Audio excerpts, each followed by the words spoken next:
Douglas Cooling and Heating, serving the Birmingham area for 38 years. 988-3706. That's Douglas. This is the afternoon edition of the Weather Xtreme video for Friday, the 26th of August. Alabama just going to be dry for a while. We can't buy a drop of rain. Irene is the big story. Let's sort out the facts from the fiction here. Let's go to some of the Skycam shots this afternoon. How about a football theme? Are you ready for some football? High school football kicks off tonight for most Alabama schools. I know some played last night, but this is the big opening night. That's the Hamilton High School Stadium up in northwest Alabama's Marion County, home of the Aggies, on a very hot afternoon. Going to be awfully toasty out there at the start of those games tonight. Work our way down south. That's the stadium on the campus of Troy University, where the colleges kick off in about a week or so. And a peek at the traffic along Highway 280 at 1:30 this afternoon, coming from the Wingate Inn in North Shelby County in Inverness. All right, we've got the subsidence ring right on top of us around the periphery of Irene. Irene's off to the east, of course, and that sinking air is killing off any chance of a shower today. And, man, it's awfully hot. And the true heat bubble is off to the west. Look at the numbers at 1 o'clock. And we're going to see triple digits today in spots. We've got 98 for Birmingham, Tuscaloosa 99, and again, that's 1 o'clock, so it is a very hot August afternoon.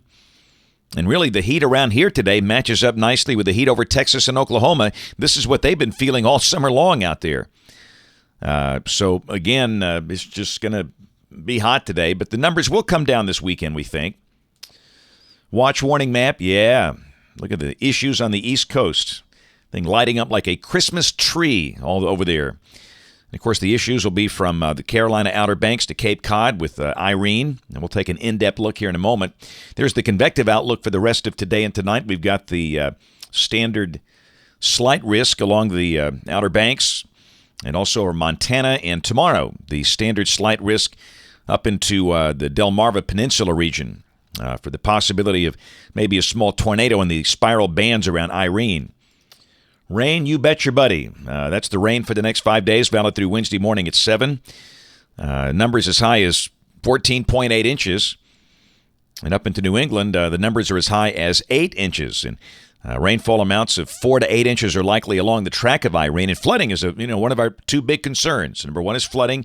Number two, down trees and lines, and accordingly, power outages. We'll take a look at the big shot of the basin. Of course, Irene is the headline. TD10 just having a hard time getting his act together. We'll talk about that in a moment. But the rest of the Atlantic basin is quiet. The Caribbean, the Gulf of Mexico, quiet as a mouse. There's a look at Irene. The sustained winds have dropped to 100 miles an hour. Nobody wants to talk about that in the media, but this storm is clearly not as strong as it was yesterday.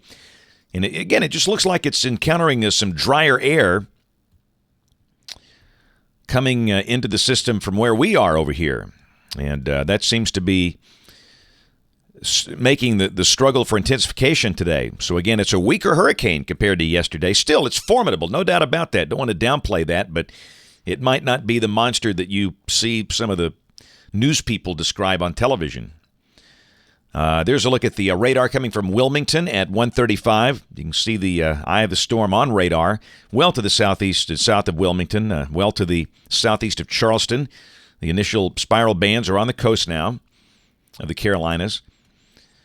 Modeling not changing much. Again, it's pretty much locked in stone. Nothing's ever carved in stone with these things, but the confidence is very high of the track coming across the Outer Banks up to Long Island and into New England. And again, the intensity models, this thing is peaking right now. It might have a little bit of time to get stronger over the Gulf Stream, but it's just not doing it. And it's going to start to weaken after 24 hours. And again, within 48 hours to 48 to 60 hours, should weaken to a tropical storm coming up into New England.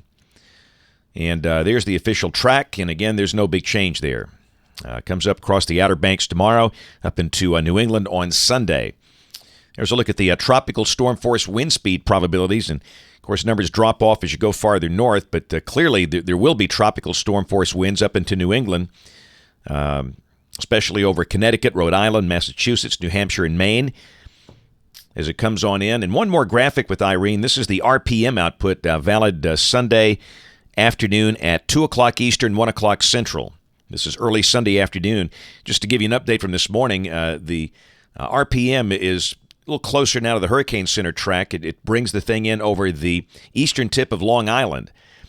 And again, that's in pretty good agreement with everything else. And again, I just stress the main issues here. Flooding, that's a very real problem up and down the upper Atlantic coast. Flood-prone areas, absolutely they got a problem. And number two, this thing will be knocking down a whole bunch of trees and bringing down a whole bunch of power lines. So you might have some folks with no power for days after this. But this will not knock down buildings or cause major structural damage. It just won't do that.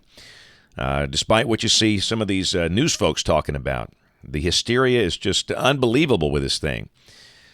But we'll sure keep an eye on that. And off in the eastern Atlantic, there's TD10. It's just not happening. And the Hurricane Center, I think, is about giving up on this thing becoming a tropical storm.